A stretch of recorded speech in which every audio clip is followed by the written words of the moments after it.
Good morning. Hey, welcome to Westel Greenhouse. All right, this is Nancy. She takes care of all of our paperwork, and she is a big help. And we'll get our paperwork ready and head down to the loading dock. So in class, when we talk about a greenhouse range and how they're connected, right here, this is called a gutter connect. There's a gutter. It's right down in the center, right there, and it connects all these together. So you have one giant open growing space inside, and we'll see that in just a minute. We'll go on back in here. This is a highly clean area. Supposed to be. Supposed to be, that's right.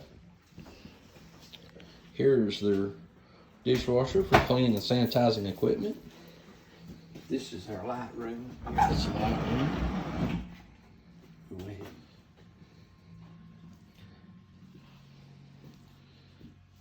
You see here they have shelves.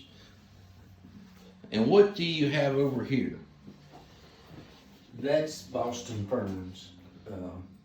They've just been transferred, and they're small. I don't know whether I've got any that's ready to transfer or not. I don't believe I have. That's probably the biggest thing I've got right there. Okay. I had some this morning. And they got transferred. They got transferred, yeah. Well, so you can see here, those ferns that look so nice and healthy in our greenhouses, this is how they get started. Here's Here's something down here. Is that's a rabbit That's rabbit foot ferns. Okay. This is how we started though, right here. This is the starting. Can you pull up a test tube and show them? Thank you. Can you see that? That little bitty piece of green in there, and that is how this all starts, and it creates just about a ½ inch off of a runner of a fern is what it is. Here's some that's a little bit bigger. This is sword ferns. You can see them just a little bit better like that. And those sword ferns, we have those. Those are in the terracotta pots there at school. And we've got some macho ferns here somewhere. Oh, right here.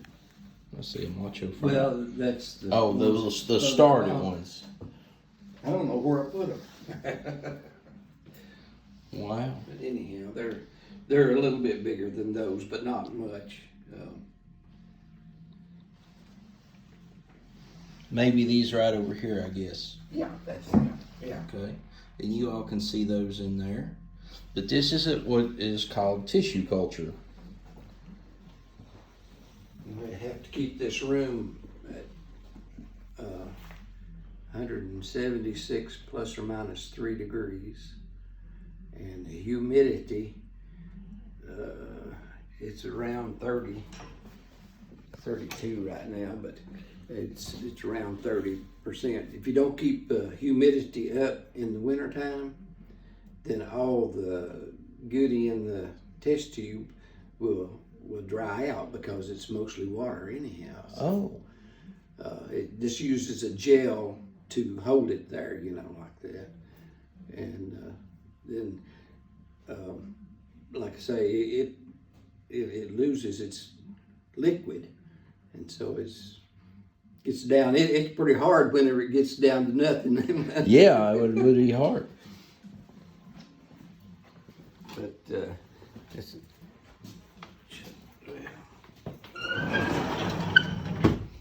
here's the room where I transfer it back here.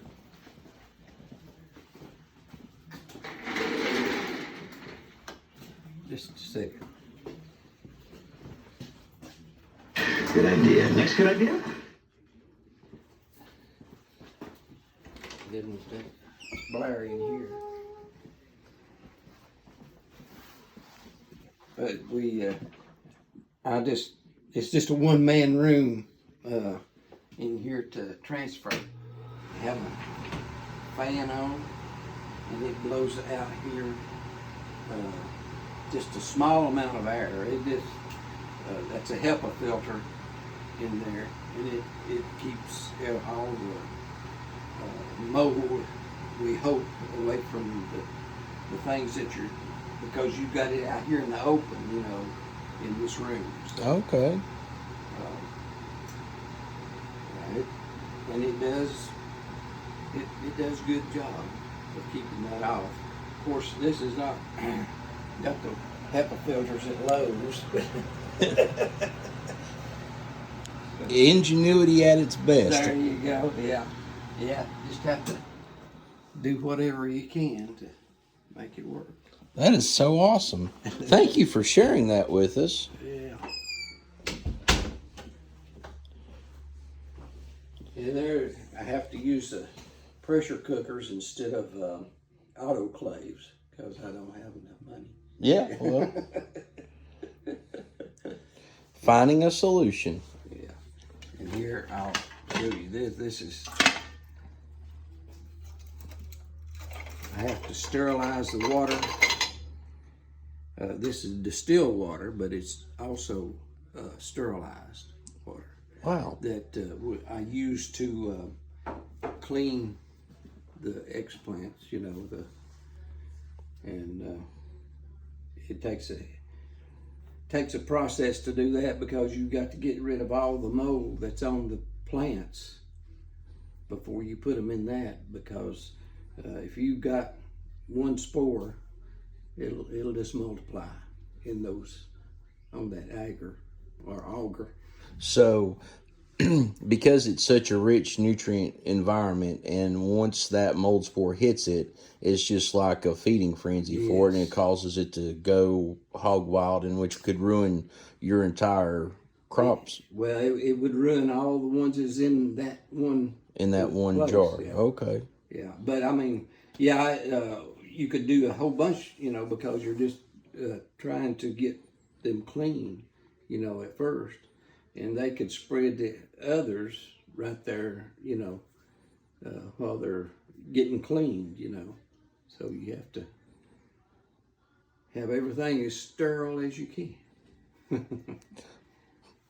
Well, there you go. Cleanliness is next to godliness, and we have to have a sterile environment in order for this to work. But because this works, we get to have such really great products as the ferns that we use at South Green and West Green High School.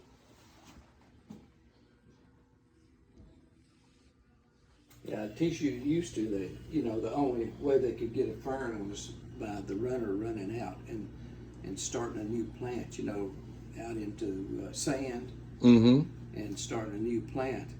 But this way, you start several little plants at one time, and there's just, you know, like 100 in that test tube. And Wow. you cut it in 8 pieces, and then you can take those 8 pieces and put them in test tubes and grow. In 6 to 8 weeks, you can have another one just like that. Oh, wow. So it's a process. Well, we are very honored that you would let us come in and see this, very much so, and that we can share this with our students. Thank you so very much. You're welcome. Two is plug soil. All right, so The this is the BM1. plug soil. Yeah, and your BM1 is your regular general purpose. Now- I was using a BM6. It doesn't have vermiculite in it. The only downside is you've got a water mold. That's what I want. Yeah. So the BM6 is probably one. Potting room. But This is a machine here. I can water. You can see how it's mixed down here. It feeds up this conveyor, comes in here. You put your pot underneath, and it will fill with soil and come right on out here, and it can be then placed. Have plants put in it. You're ready to go. Yeah. This is the. Oh, go ahead. I'll let you It's tell it. drum seeder, and it is 3 times faster than the needle seeder ever wanted to be. We can, instead of being in here all week with our peak season, we can do it in 2.5 days. We're done. We got everything set. But we're gonna sew a 102 count tray real quick. Just put that in the hopper, and we'll flip everything on.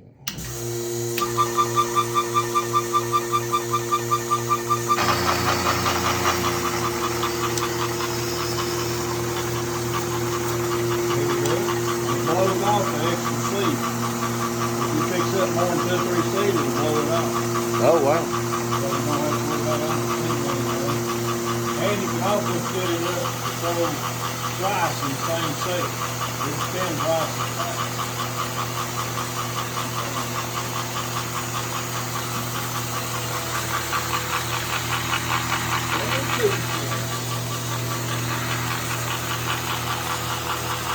That's what it is.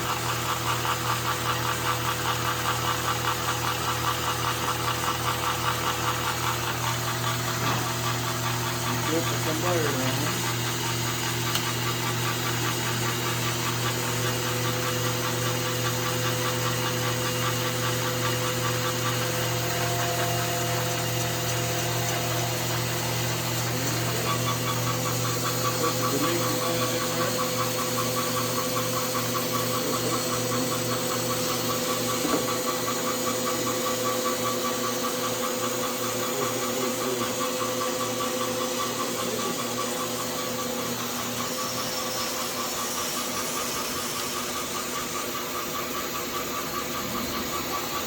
And that's supposed to be, water ain't on, but this will water the tray as it come out the other side. There you go. So they're very fortunate that they will let us take a tour here today. They have customers as far away high schools as Iowa. They have plugs and plants there for the Ace Hardwares that they supply in this area all the way down to Chattanooga. But this is a really nice setup. And one thing I think y'all might find interesting, down here, you see these pipes under this? Okay, this is actually where they run hot water, and that's how they heat the tables and help heat the greenhouse. All right, and we'll take a tour up here in just a few more minutes. Always have. I get rid of it for you. They always come in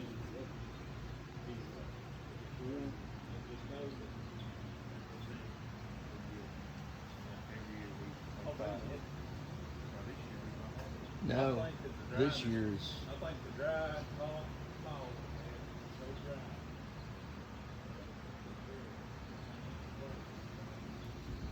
There you can see they got trays of asparagus fern. That's where we get our hanging baskets of different wandering Jews. Those spikes that we transplant right there. Those ferns as they get smaller.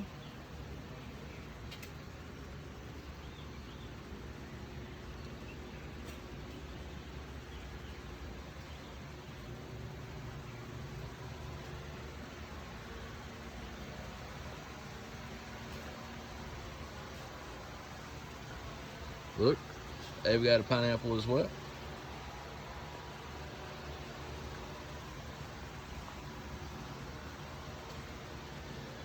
It's a very nice facility. They've been really good to us in Greene County. They take good care of us. We're always happy to come down here, and you know, we get to see lots of things that we may not be aware of. It's coming out, and it's a good place to learn. We always ask questions as well when we're here, because we want to learn so that we can be successful for you all as well.